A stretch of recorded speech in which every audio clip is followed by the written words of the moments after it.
surprisingly enough, they start building something based on kind of the problem that they want to solve.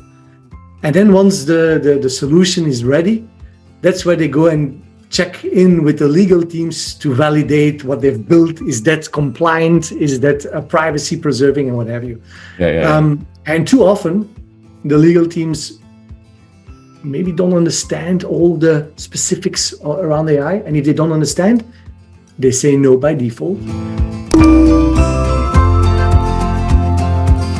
Laurent, co-founder and CEO of Justifai, thank you so much for your time today. I really do appreciate it. It's been a while since I've spoken to you.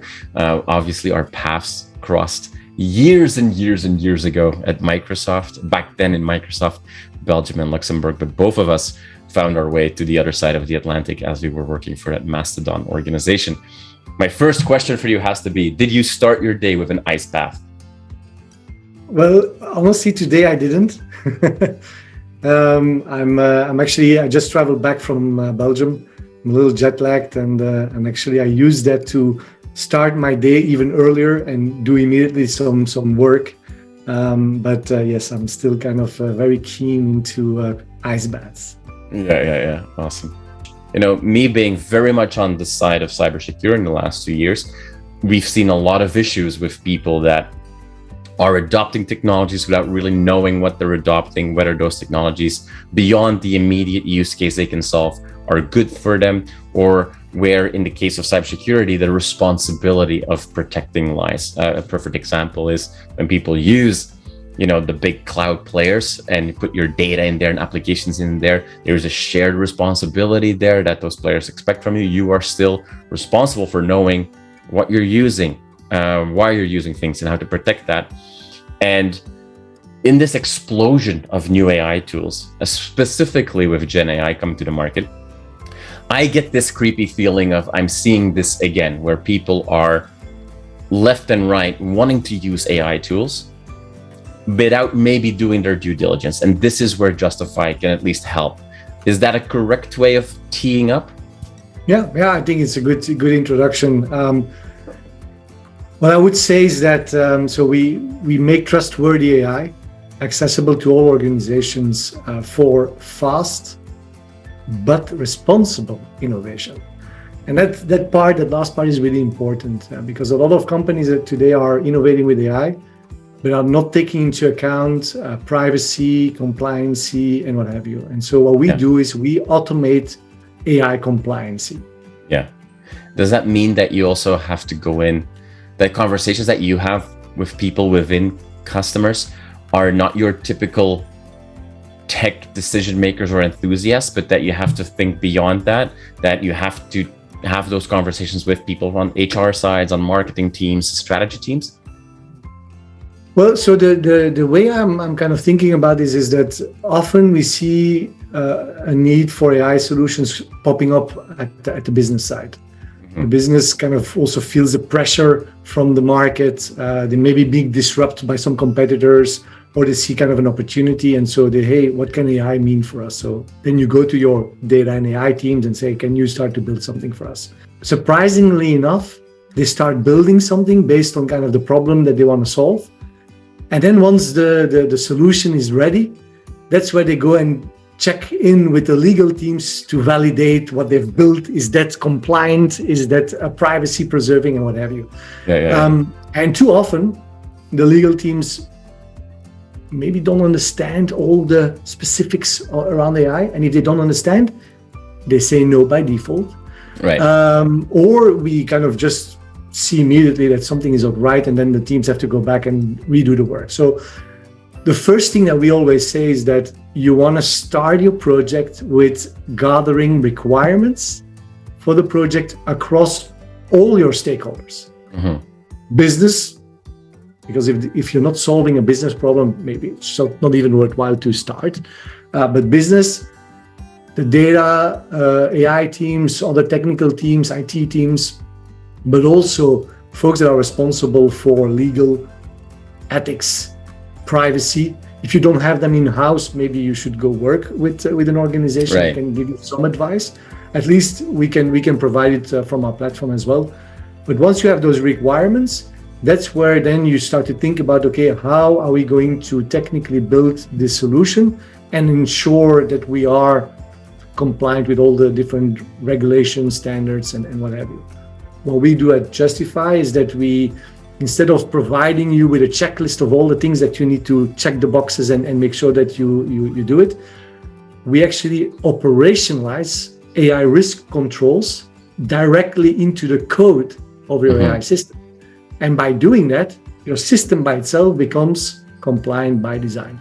And so that is allowing you to reduce the time of development, ensure that kind of the legal components are taken from the get-go and included in there.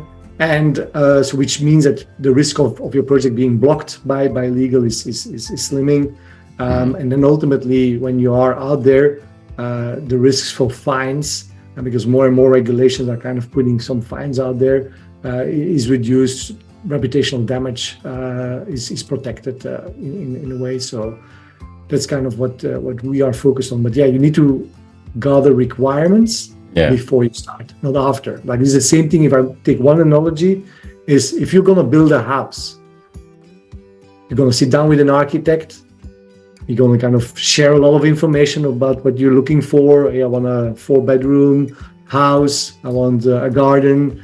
Maybe I want to have my garage attached to the house.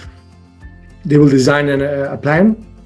And then typically you would go to the county or whatever and ask like, okay, are we allowed to do all of this? And then it gets approved. And then you start building. All right. For whatever reason, in the world of AI, we design a solution, we build a solution, and then we're gonna check if we are compliant or not. And that's something we need to turn around. Yeah. I mean, it also like if it feels a bit of a similar mentality of, you know, the concept of shadow technology that we have in companies out there. You know, from my perspective, I know that the average Canadian mid-market organization, you know, when a cybersecurity team goes in that is asked to do like a security assessment or what have you, you know, we'll ask up front, like, how many applications do you have in your organization? And on average, we get like 25 to 35. And then you start doing your assessment and you find out there's over 1,500, you know, roaming the dark corners of the environment. When the reality is that a lot of people start building stuff without doing those proper checks and audits and so on. Is there an average quantification you could put on, like, hey, if you don't do this the right way and you get going and then you try to fix what's the problem, this is going to be a cost X times what it would have been? Do you have any insights around that? Yeah, so the EU did kind of a calculation when they started to work on the EU AI Act.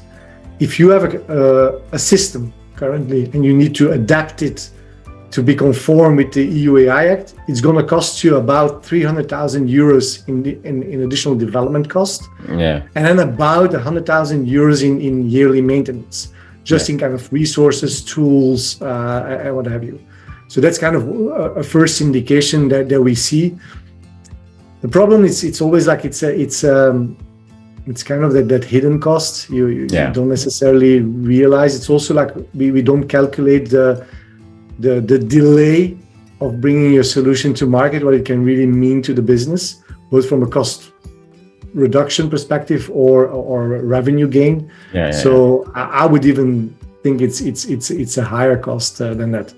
The alternative is not doing anything, but then you risk some fines. And if you take the EU AI Act, it's 35 million or 7% of your turnover, whatever is the highest.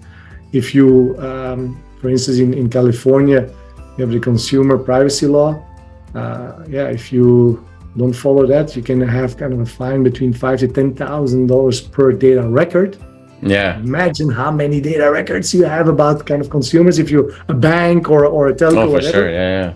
So this could be like huge. And privacy laws with the explosion of AI, it's even more complicated to ensure that your AI system is really following the regulation there. I'm sure that every project that you guys have worked on has, seen multiple aha moments, not just for your team, especially for your customers.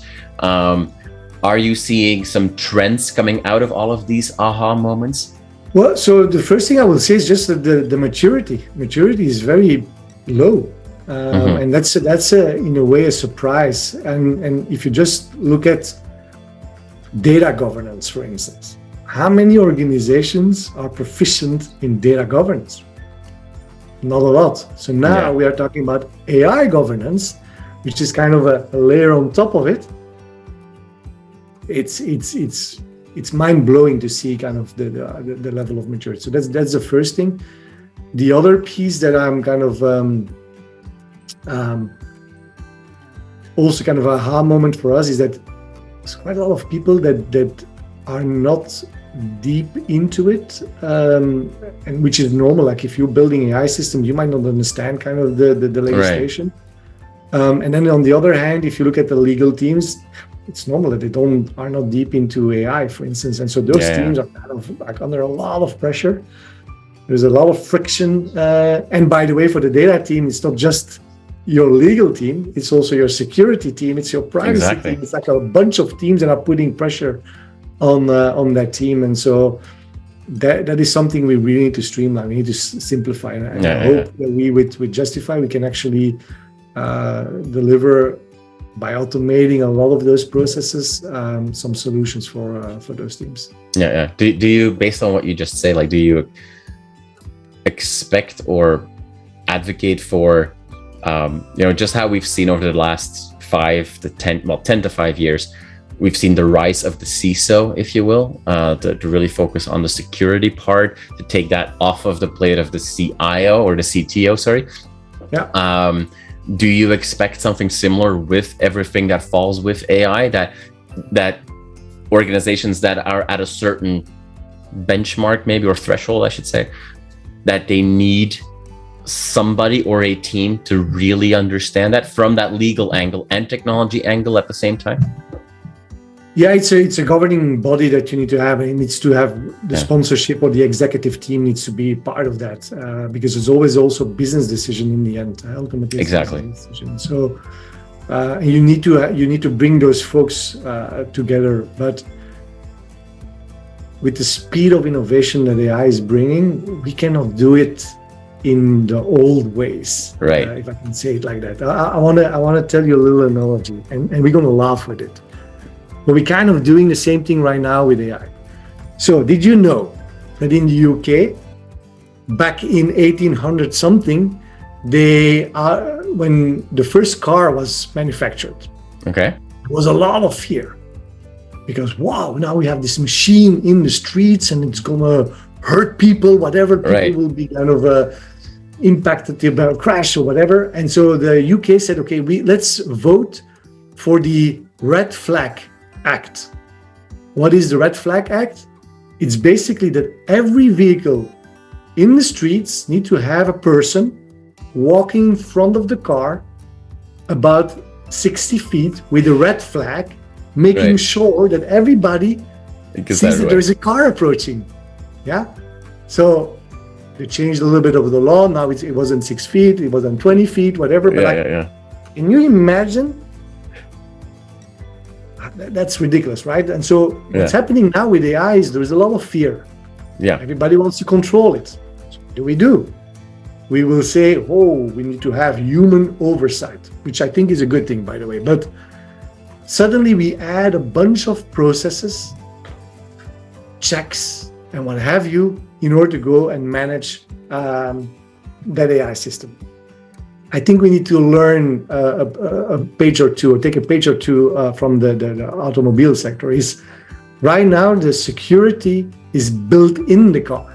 Right. You have airbags, you have brakes, you have like a seat belt, and you have now sensors, cameras, whatever you don't need a red person to flag. Same thing for AI. It's not about adding more assessments and more processes and manual interventions and all of that, which, by the way, most of the governance, the tools and so on, it requires a lot of manual intervention. Yeah. No, let's put the guardrails, the security systems in the AI system. because then that's how you scale. That's how you're going to do this. Exactly. So I think that the opportunity that we have is to reinvent how we think about governance. Can you give us an example or a best practice scenario that you've seen where people do take the right approach? And, I totally understand that you can't necessarily name companies or clients and stuff like that, but are there some use cases out there that make you feel good about the change that's happening? Well, yeah. So I think the flow, the ideal workflow is one where it starts with identifying a problem, gathering a team around it of stakeholders with diverse perspectives, with diverse skill sets and domain experience, to gather all the requirements in order for us to solve that problem. So that's the starting point. And so it's really important you get people from different domains in there. Secondly is then to identify the different scenarios on how we can solve that problem and kind of benchmark which one is the most accurate or the best solution. And so once you have put that in place, then it's a matter of making sure that you test. You get a lot of user feedback, diverse feedback. So if you are going to, if your population of users is going to be very diverse, you need to make sure that somehow you incorporate that into your testing. And then ultimately, I would just say, on a regular basis, just go screen your system.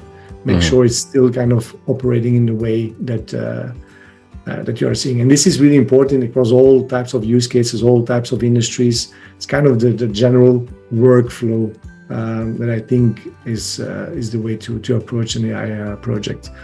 So Jasper, do you get that? I got it.